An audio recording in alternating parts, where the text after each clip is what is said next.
नमस्कार। Indian comics की दुनिया में ना कुछ कहानियां सिर्फ कहानियां नहीं होती, वो एक एहसास होती हैं। और आज हम एक ऐसी ही कहानी की बात करने वाले हैं जहां दो बिल्कुल अलग दुनिया के हीरो, दो अलग सोच वाले गार्डियन पहली बार आमने सामने आते हैं। और ये कहानी सिर्फ एक लड़ाई की नहीं है, असल में ये तो एक जबरदस्त दोस्ती की शुरुआत है। तो कहानी शुरू होती है, रात का अंधेरा है और जगह है राजनगर शहर। और तभी शहर के आसमान में एक अजीब सी हरी रोशनी दिखाई देती है। अब ये कोई मामूली रोशनी नहीं थी, नहीं, ये तो एक बहुत बड़े खतरे का पहला इशारा था। और हुआ भी वही। ये रोशनी असल में राजनगर पर मंडरा रहे एक बड़े संकट की पहली आहट थी। एक बहुत ही हाईटेक चोरी हुई थी और चोर कौन था ये किसी को नहीं पता था। सोचिए, शहर की सबसे सिक्योर्ड साइंस लैब्स और वहां के अलार्म जोर जोर से बजने लगते हैं। पता चलता है कि इसके पीछे नेक्सस नाम का एक सीक्रेट ऑर्गेनाइजेशन है। और उन्होंने जो चुराया था ना, वो कोई मामूली चीज नहीं थी, वो एक ऐसी डिवाइस थी जिससे किसी के भी दिमाग को कंट्रोल किया जा सकता था। कितना खतरनाक है सोचिए। अब जब जांच पड़ताल शुरू हुई तो हाथ लगा सिर्फ एक सुराग। हमलावरों में से एक के शरीर पर एक नाग चिन्ह बना हुआ था और बस यही एक निशान था जिसने सारा शक एक ही तरफ मोड़ दिया। और इसी एक सुराग की वजह से हमारे दो हीरोज आमने सामने आ जाते हैं। मतलब एक ऐसी गलतफहमी पैदा होती है जो एक जबरदस्त टकराव में बदलने वाली थी। तो ध्रुव सीन पर पहुंचता है और वहां उसे कौन मिलता है? नागराज। ध्रुव उसे देखते ही सीधा सवाल दागता है, तुम यहां क्या कर रहे हो? क्या यह हमला किसी नाग सेना का काम है? मतलब उसके लहजे में शक साफ झलक रहा था। अब नागराज भी तो मामले की तह तक जाने ही आया था। वो भी गुस्से में जवाब देता है, नागदीप का इससे कोई लेना देना नहीं है, मैं भी सच जानने ही यहां आया हूं। बस फिर क्या था, बातों बातों में शुरू हुई ये बहस एक जबरदस्त मुकाबले में बदल गई। एक तरफ था ध्रुव अपनी कमाल की स्ट्रैटेजी और एक्रोबैटिक्स के साथ, तो दूसरी तरफ था नागराज अपनी सुपर ह्यूमन फुर्ती और नाग शक्तियों के साथ। ये सिर्फ ताकत की टक्कर नहीं थी, ये दो अलग अलग स्टाइल, दो अलग सोच की टक्कर थी। मगर उनका ये मुकाबला बीच में ही रुक जाता है। क्यों? क्योंकि नेक्सस के ड्रोन्स उन दोनों पर एक साथ हमला कर देते हैं। और बस यही वो मोमेंट था जब दोनों को समझ आया कि असली दुश्मन तो कोई और है, कोई है जो उन्हें आपस में ही भिड़ाना चाहता है।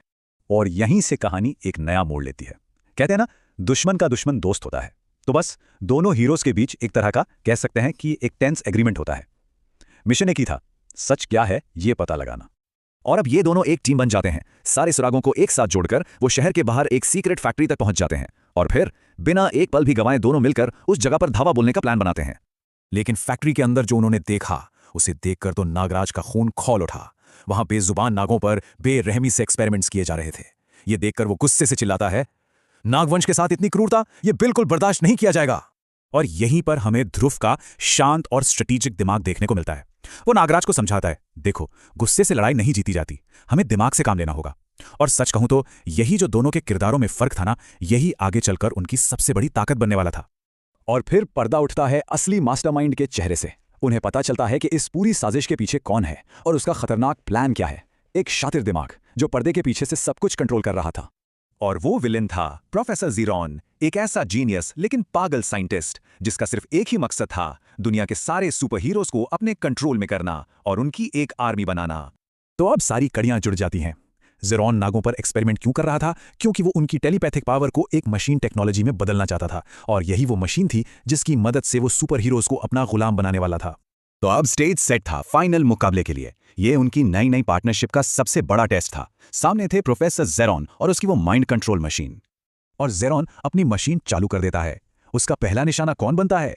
ध्रुव। मशीन का असर होते ही ध्रुव अपने ही साथी नागराज पर हमला कर देता है। अब सोचिए, क्या नागराज अपने ही दोस्त से लड़ेगा? क्या उसे मजबूरन अपने पार्टनर को हराना पड़ेगा? लेकिन नागराज के पास एक कमाल का प्लान था। वो ध्रुव को चोट पहुंचाना ही नहीं चाहता था। तो उसने क्या किया? उसने अपने शरीर से हजारों, जी हां, हजारों छोटे छोटे माइक्रो स्नेक्स छोड़े।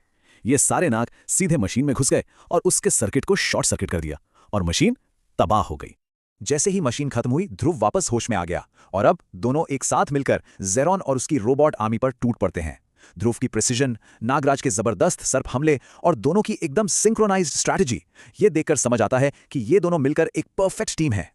और लड़ाई जीतने के बाद ध्रुव नागराज से कहता है, राजनगर और नागद्वीप दोनों तब तक सुरक्षित रहेंगे जब तक हम साथ हैं। ये सिर्फ शब्द नहीं थे, ये एक ऐसी दोस्ती की नींव थी जो किसी भी खतरे से कहीं ज्यादा मजबूत थी। तो इस तरह एक गलतफहमी से जो कहानी शुरू हुई थी, वो एक महान पार्टनरशिप में बदल गई। दो रक्षक, दो दोस्त और दो लेजेंड्स। इनकी कहानी यही दिखाती है कि जब दो अलग अलग ताकतें एक अच्छे मकसद के लिए एक साथ आ जाएं, तो फिर बुराई का टिकना नामुमकिन है।